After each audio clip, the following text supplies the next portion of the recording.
What's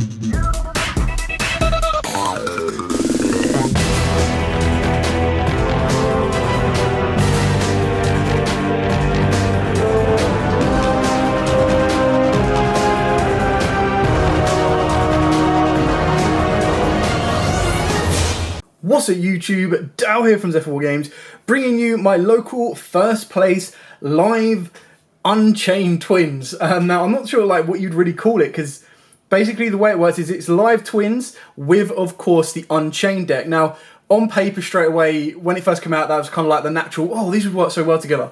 But it hasn't been until now that I physically put it together. So shout out to obviously the Cali effect, because I saw his video and that gave me the combos and the ideas of how it synergizes so well. And then I've kind of adapted it to what I needed to. Took it out for a test run today, and it got first place. So it ended up facing really a bunch of road decks. So it's not a meta dominant deck, but I can see where the potential comes in to combat the meta, because it actually gains so much advantage. And it's very tricky for your opponent to try and keep up and deal with that. So, with that out of the way, please smash that like button, hit that notification bell, and subscribe so you do not miss out on any more future content coming from us. Obviously, this entire week we will be opening up Blazing Vortex, and of course doing more deck updates as well. You've got Wind Witches, Ancient Warriors that I really want to be updating. We've also got Armed Thunder Dragons. We also have S-Force as well that I'm trying to build as well, Security Force, and loads of other kind of decks to play around with. Now, speaking of Live Twins, they do get a brand new card in Blazing Vortex, Live Twin Treat, I believe it is.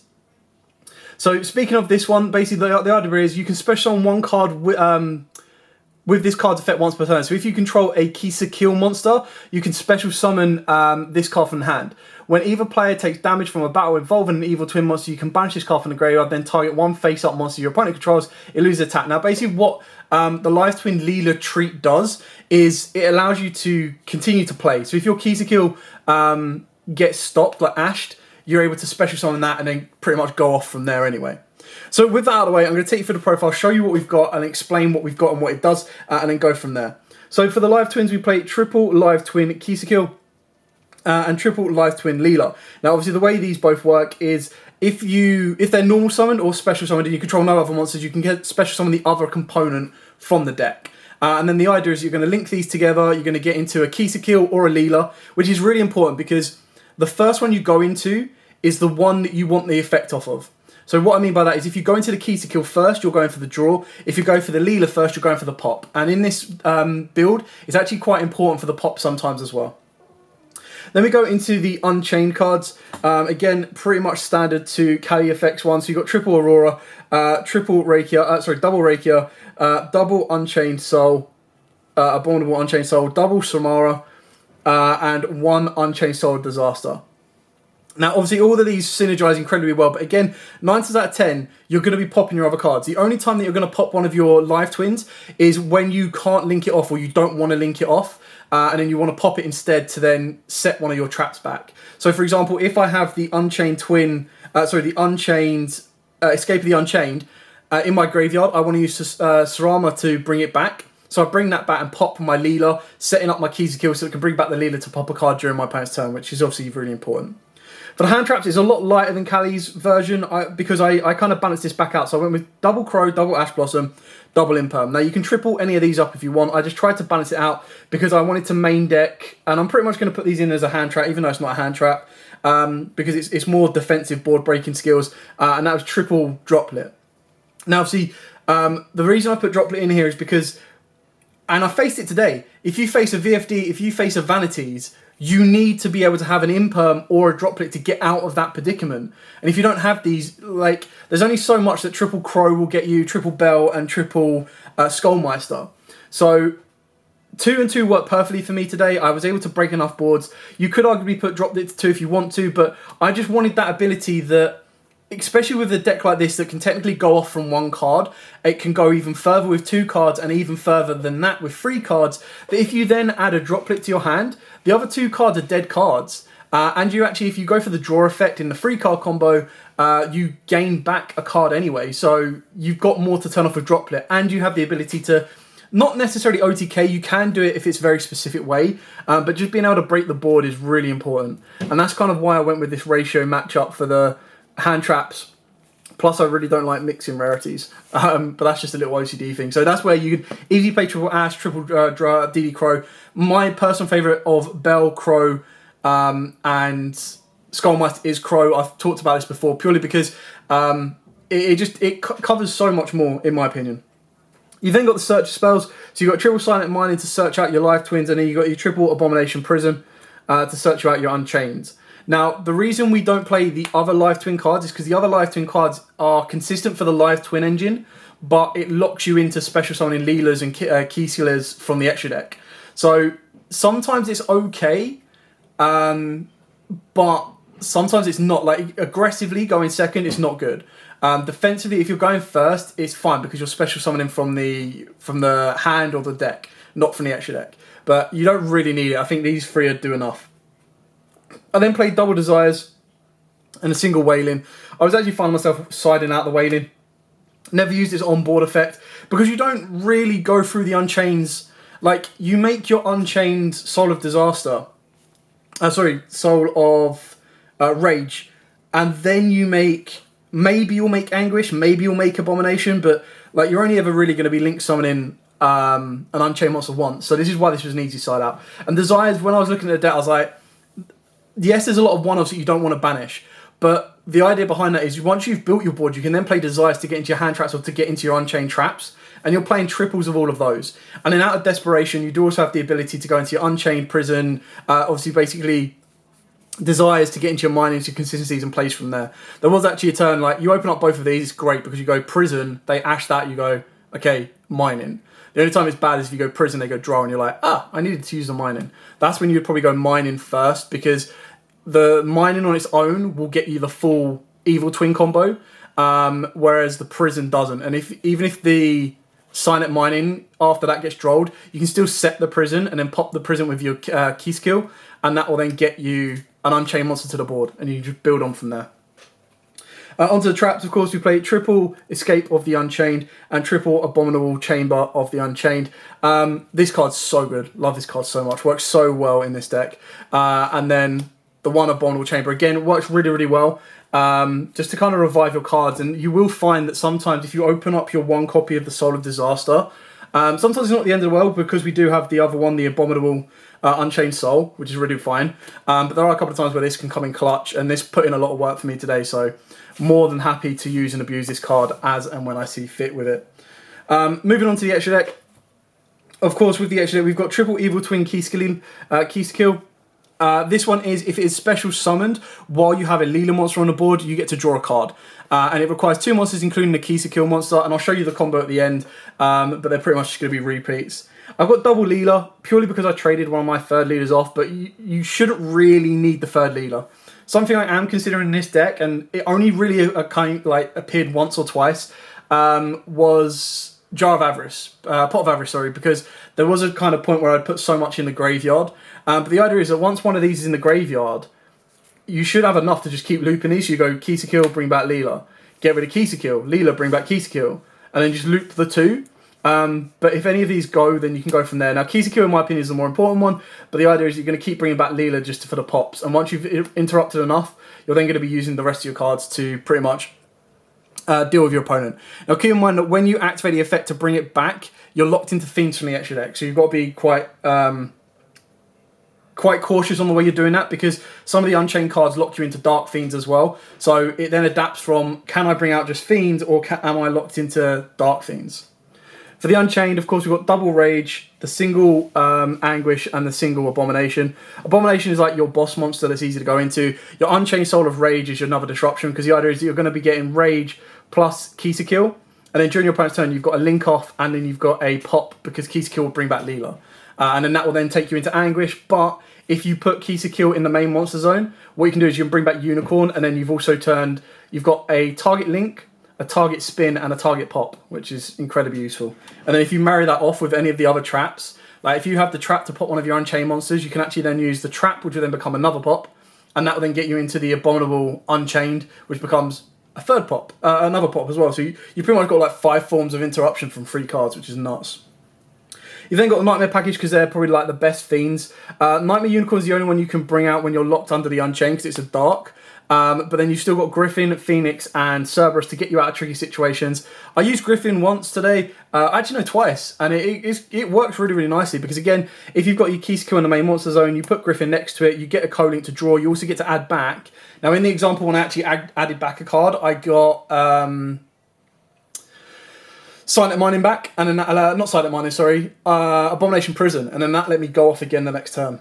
And then the final two cards are just additional boss monsters. Access Code won me a game today. Crusadia Avramax I never made because again they're Cyverse monsters, so you have to be like you have to have the monsters on the board already without using the Leela and Keyskiller effects to then make Access Code. But the idea is by the time you've done that, Access Code should have at least 2 materials in the grave, being lights and darks.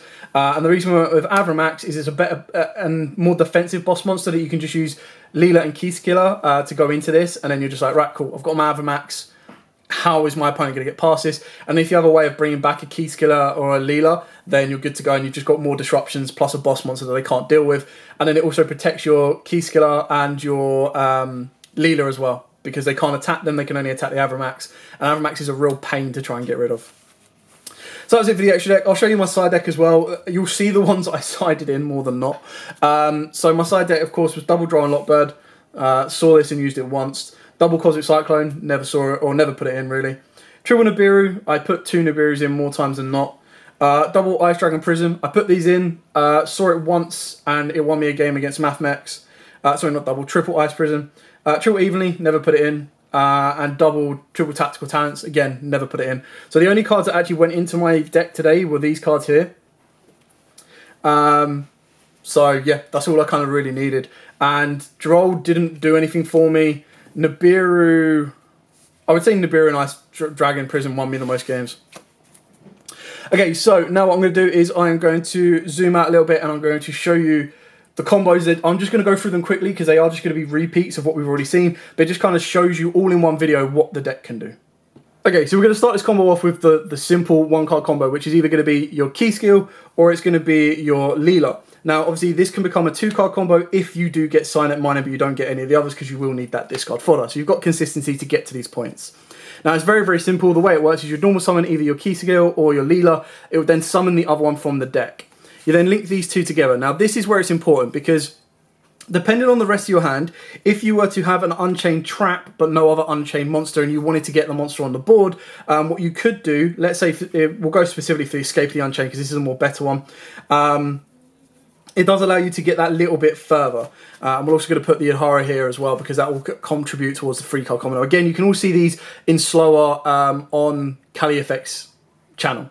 But the idea behind this is whatever one you bring out first, whether it be Leela or Keyskiller, they're going to be the ones that's going to be the one that you get the effect off of to draw or pop. So I want the pop on this particular example, so I'm going to go for the Leela first.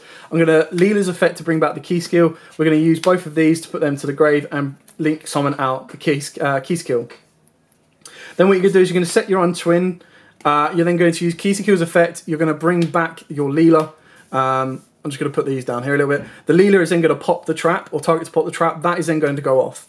Now from this position here, what you want to do, or what I did quite a lot, was you bring out your Sarama, because then what Sarama can do is Sarama can target the escape to set this and to pop the Leela. So then you put the Leela in the graveyard, you'll set up for your Evil Twin key skill during the next turn, and you've got your Unchained. So then basically through this passage of play, the way this is going to work from here is during your opponent's turn, you have the ability at any point to either use Escape to pop Sarama, which will then pop another one of your opponent's cards, and then, because Sarama's been destroyed, you bring out another Unchained, and the one you kind of want to go for disruption is going to be your Abominable Unchained, because as long as you've got a card in hand, you discard and pop a card. So that gives you 2 forms of pops right there. You then use Keysealer's effect to bring back the Leela, which then gives you an additional pop as well. So whether this be during the end phase, whether it be on the normal, so anything like that, you've got 3 pops, and this is all kind of technically come from 2 cards. Now, obviously, if this is the other Unchained card, it still does the same effect, but you just don't get the pop. So that just shows you the consistency of that. Then if we reset this game state again, we're pretty much going to set it up so that we've got the Kisa kill. And the way you can go a little bit further forward from here is we're going to do it the other way around. Is we'll bring back we'll use the Leela. Leela will bring back the Kisa kill so we get to draw a card. So we've got 1 unknown card in our hand. And then what you'll do from here is you can set the escape of the Unchained. You use Aurora. Aurora will pop the escape. That will then summon out your Sarama. And then what you can do from here is Sarama is going to pop the Aurora, and that's going to set you down the escape. You're then going to get off of the Sarama, not Sarama, sorry, the Aurora, your Unchained Soul of Disaster.